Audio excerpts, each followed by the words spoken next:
So, update, February 8, 2026. So, after a month, nito na sila kalaki.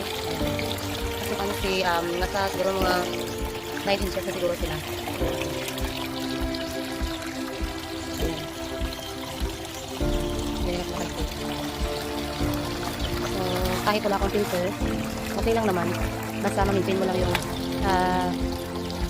3 days clean yung kanilang water.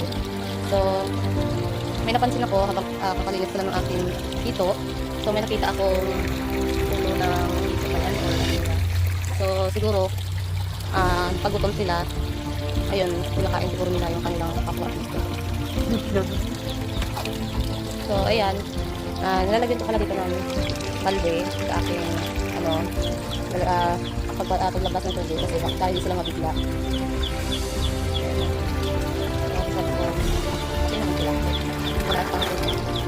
Ito ma-maintain lang ang kanilang cleaning ng water. Halos malalaki na lahat. Siguro may mga iilan na napaiwan yung kanilang katawan.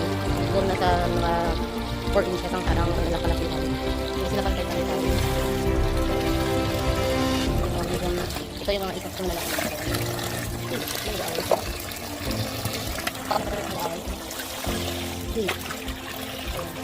Makagutom sila kaya nag-aaway sila. 2% yung pakita na nakakuha dito.